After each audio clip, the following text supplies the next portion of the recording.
A lot of companies right now are asking employees to work from home because of the coronavirus threat, of course. And it's one thing to take your notebook home just to do some emails here and there, but putting in a full 8-hour day, it may be difficult just using your notebook. So, Ed, I know you put a great article here together for us to answer some of these questions. What'd you find here?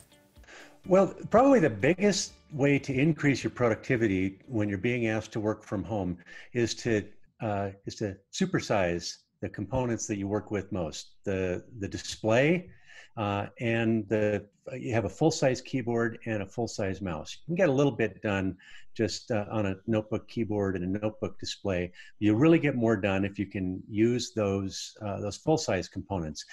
These days, a 24-inch display is dirt cheap. Order one from Amazon, have it there tomorrow.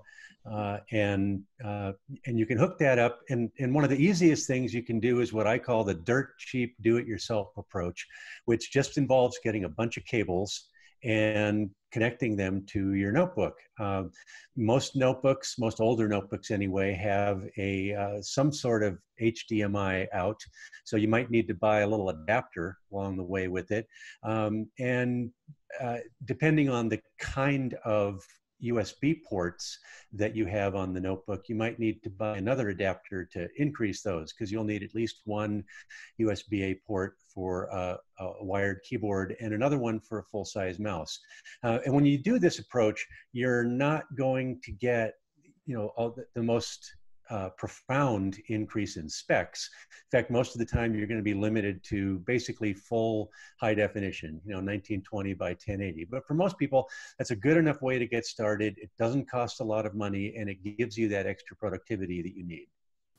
And Ed, though it does sound a little, I guess, messy or cluttered if you think about it, or maybe annoying if you've got this notebook and you're having to, take it apart and move it, keep reconnecting it, Any option there?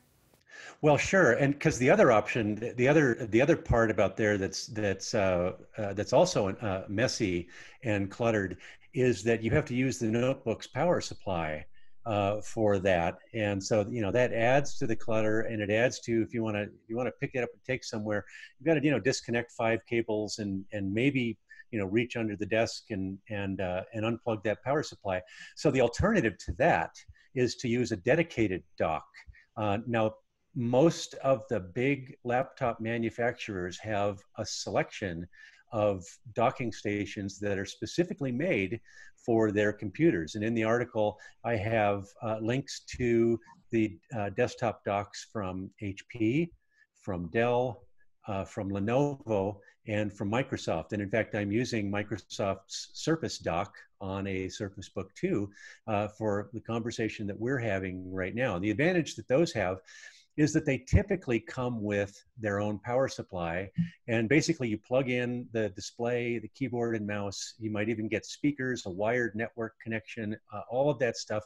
You plug those all into the dedicated dock, and then you just have a single connection to make to your PC, using that. Now, it helps if your notebook has a USB Type-C connector, because that USB Type-C is made for this kind of docking solution. There are also third-party docks that you can use for that from companies like StarTech and Targus. But that's the solution that sort of at least organizes the clutter and makes it easy for you to connect and disconnect quickly if you want to, if you need to go down and meet somebody at a coffee shop, or you just want to take your notebook into the living room and have a more comfortable chair to sit in. So that's the dedicated, slightly neater solution. All right, and this being, if you're using your company-issued laptop, Ed, but what about the option of using, if your company will allow, your own home PC? Well, sure. If you have, the funny thing about the way that IT departments work is that very often your personal PC is more powerful, has better specs than the one that the company issued you. It's probably even newer, because companies can be notoriously parsimonious, let's say, about when they allow you to upgrade that old notebook. So, if you have a notebook, of course, you can use any of the solutions that I described there. A lot of a lot of the question of whether that is a good solution comes down to answering a few questions first. Do you do most of your work in the cloud, on the company's cloud? Is most of your work involving, video conferencing things that you can do through a web browser or through a client that, that is dedicated to your video conferencing software? And most importantly, does your company have a supported remote access solution that they will allow you to do from a personal PC? If the answer to all of those questions is yes, then you've got a couple good options for you. The one, especially for people who are limited in space and who really, really don't like clutter, they want their, you have a small apartment, let's say, and you want your work from home space to look super neat.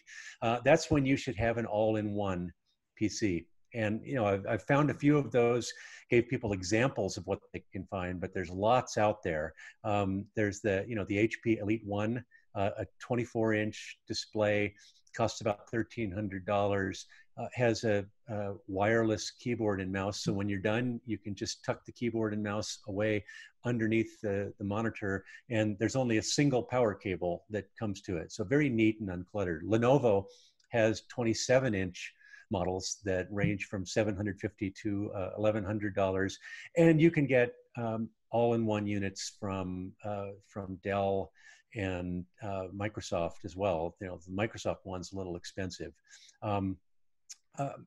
Apple makes all-in-ones as well, and if you prefer Apple hardware, they have the very nice iMac, which comes in a variety of configurations starting at about 21.5 inches, $1,099, going all the way up to the iMac Pro, which you might have a little trouble getting your IT department to sign off on the expense request for, because those start at $5,000, and I've seen people configure those all the way up over $20,000 for that configuration. So maybe the iMac Pro isn't exactly the solution that you need for this. But there is another option as well besides the all-in-ones, and there's a fair number of people, most people these days have laptops. The desktop is not nearly as popular as it used to be, except among one segment of consumers, and that's gamers. And so for people who like to go home, and at the end of a workday, they like to, shoot some aliens or, play, whatever the big hot game of the season is, the likelihood is that dedicated desktop that they have is probably more powerful than anything except the most powerful developers' workstations at their company. And so, you take that workstation, you connect it securely via your company's VPN, and you've got a really good solution. When you're done for the day, you just disconnect from the company's resources, and you can start firing away at spaceships or or rebel troops. In fact, there's a really, really good way to use those gaming stations, which is to set up a virtual machine where you do all of your work inside of a pre-configured virtual machine, and that way you don't have any leakage between your gaming environment and your corporate environment.